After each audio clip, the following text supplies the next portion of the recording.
UPSC Prelims 2025 Question paper answer key and detailed analysis. UPSC preliminary ಪರೀಕ್ಷೆಯ ಪ್ರಶ್ನೆ ಪತ್ರಿಕೆ 1ರ ಕುರಿತು ಚರ್ಚಿಸೋಣ. ವಿವರಣೆ ಸಹಿತವಾಗಿ ಉತ್ತರವನ್ನು ನೋಡೋಣ. ವಿಡಿಯೋನ ಪೂರ್ತಿಯಾಗಿ ನೋಡಿ. ಯಾರೆಲ್ಲ ಹೊಸದಾಗಿ ನೋಡ್ತಾ ಇದ್ದೀರಾ ಪ್ಲೀಸ್ ಚಾನಲನ್ನು ಸಬ್ಸ್ಕ್ರೈಬ್ ಮಾಡಿ, ಇಷ್ಟ ಆದರೆ ಲೈಕ್ ಮಾಡಿ, ಹಾಗೆ ನಿಮ್ಮ ಫ್ರೆಂಡ್ಸಿಗೆ ಕೂಡ ಶೇರ್ ಮಾಡಿ. ಸೊ ನಾವೀಗ ಕ್ವಶನ್ನ ನೋಡೋಣ. General Studies Paper 1 2025 Question number 1. With reference to investments, consider the following. 1. Bonds. 2. Hedge funds. 3. Stocks. 4. Venture capital. How many of the above are treated as alternative investment funds? Option A, only 1. Option B, only 2. Option C, only 3. Option D, all the 4. So correct answer is only 2. Hedge funds and venture capital as treated as alternative investment funds. Bonds and stocks are traditional investments instruments in India, are defined in regulations of the SEBI Alternative Investment Funds Regulations 2012 as any fund established in India as a trust, company or body corporate that is not covered by SEBI. Others regulations like those for mutual funds or collective investment schemes. So ನಾವಿನ್ನು next ಕನ್ನಡದಲ್ಲಿ ನೋಡೋಣ. ಹೂಡಿಕೆಗಳನ್ನ ಉಲ್ಲೇಖಿಸಿ ಅಥವಾ ಈ ಕೆಳಗಿನವುಗಳನ್ನ ಪರಿಗಣಿಸಿ ಅಂತ.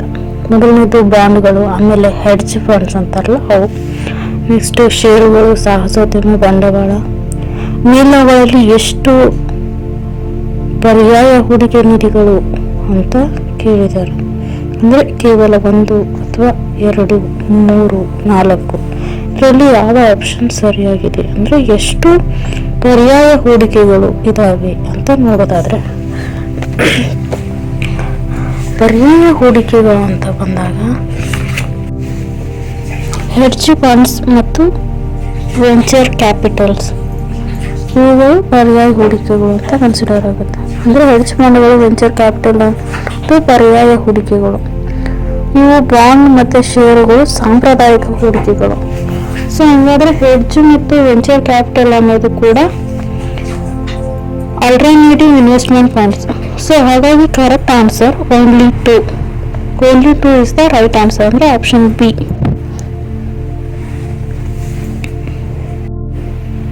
Second question. Which of the following are the source of income for the reserve bank of India? 1. Buying and selling government bonds. 2. Buying and selling foreign currency. 3. Pension fund management. 4. Lending to private companies. 5. Printing and distributing currency notes. Select the correct answer using the code given below.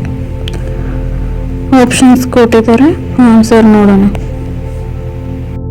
The source of income for the Reserve Bank of India. Answer D, 1, 2 and 5. The source of income for the Reserve Bank of India. 1. Buying and selling the government bonds, open market operations. 2. Buying and selling foreign currency, foreign exchange management. 5. Printing and distributing currency notes, currency management. The RBI does not manage private pensions funds or lend directly to private companies as primary source of income.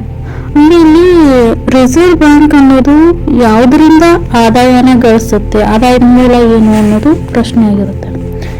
ಮೊದಲನೇದಾಗಿ ಬಾಂಡ್ಗಳನ್ನ ಖರೀದಿ ಮಾಡೋದು ಮತ್ತು ಮಾರಾಟ ಮಾಡೋದ್ರಿಂದ ಆದಾಯ ಗಳಿಸುತ್ತೆ, ಅದು ಕೂಡ ಸರಿಯಾಗಿದೆ. ಎರಡನೇದು ವಿದೇಶಿ ಕರೆನ್ಸಿನ ಖರೀದಿ ಮಾಡೋದು, ಮಾರಾಟ ಮಾಡೋದ್ರಿಂದ ಕೂಡ RBI ಆದಾಯವನ್ನು ಗಳಿಸುತ್ತೆ. ಎರಡನೇದು ಕೂಡ ಸರಿಯಾಗಿದೆ. ಮೂರನೇದು ಪೆನ್ಷನ್ ಫಂಡನ್ನ ಮ್ಯಾನೇಜ್ ಮಾಡೋದ್ರಿಂದ ಅದಕ್ಕೆ ಆದಾಯ ಬರುವುದಿಲ್ಲ. ನಾಲ್ಕನೇದು ಖಾಸಗಿ ಕಂಪನಿಗಳಿಗೆ ಅದು ಸಾಲವನ್ನು ಕೊಡುವುದಿಲ್ಲ. ಇದು ಕೂಡ ರಾಂಗ್. ಇವೆರಡು ಕೂಡ ತಪ್ಪಾಗಿರೋ ಹೇಳಿಕೆ. ಇನ್ನು ಐದನೇದು ನೋಟುಗಳನ್ನು ಮುದ್ರಿಸೋದು ಮತ್ತು ವಿತರಿಸಿ ಅದನ್ನು ನಿರ್ವಹಿಸೋದು. ಇದು ಸರಿಯಾಗಿದೆ. ಹಾಗಾಗಿ 1, 2 ಮತ್ತು 5ನೇದು ಇವು 3 ಆಪ್ಷನ್ಸ್ ಇರುವಂಥದ್ದು ಆಪ್ಷನ್ ಡಿ ಇದು ಸರಿಯಾದ ಉತ್ತರವಾಗಿದೆ. ಹೀಗೆ ಪ್ರಿಲಿಮ್ಸ್ ಪ್ರಶ್ನೆ ಪತ್ರಿಕೆ ಎರಡೆರಡೇ ಕ್ವಶನ್ಸ್ನ ನೋಡ್ತಾ ಹೋಗೋಣ. ಒಂದೊಂದಾಗಿ ಅರ್ಥ ಆದರೆ ನೆಕ್ಸ್ಟ್ ಕ್ವಶನ್ಸ್ ಏನು ಅನ್ನೋದು ಅರ್ಥ ಆಗುತ್ತೆ. ಸೊ ಫಸ್ಟ್ ಒಂದು ಕ್ವಶನ್ಸ್ ಅರ್ಥ ಆಯ್ತಲ್ವ. ಪರ್ಯಾಯ ಹೂಡಿಕೆ ನಿಧಿಗಳು ಅದು ಯಾವುದು, ಎಷ್ಟಿದೆ ಅಂತ ಕೇಳಿದಾಗ ಹೆಡ್ಜ್ ಫಂಡ್ಸ್, ವೆಂಚರ್ ಕ್ಯಾಪಿಟಲ್ ಅವೆರಡು ಕೂಡ ಪರ್ಯಾಯ ಹೂಡಿಕೆ ನಿಧಿಗಳು. ಸೊ ಹಂಗಾಗಿ ಆನ್ಸರ್ ಆಪ್ಷನ್ ಬಿ ಓನ್ಲಿ 2 ಆಯಿತು. ಅವು ಬಾಂಡ್ಸ್, ಸ್ಟಾಕ್ ಅದು ಪರ್ಯಾಯ ಹೂಡಿಕೆ ನಿಧಿಗಳು ಅಲ್ಲ. ಇನ್ನು ಎರಡನೇದು RBIಗೆ ಅದು ಗಳಿಸುವಂತಹ ಆದಾಯಗಳನ್ನ ನೋಡೋದಿತ್ತು.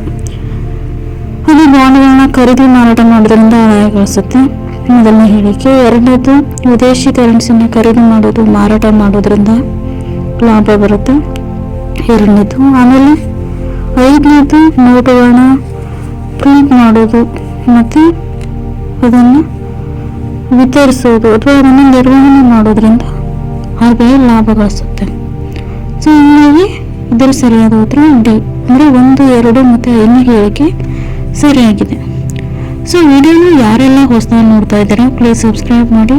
ಸೊ ನಿಮ್ಮ ಫ್ರೆಂಡ್ಸಿಗೆಲ್ಲ ಶೇರ್ ಮಾಡಿ. ವಿಡಿಯೋ ಇಷ್ಟ ಆದರೆ ಒಂದು ಲೈಕ್ ಮಾಡಿ. Thank you for all.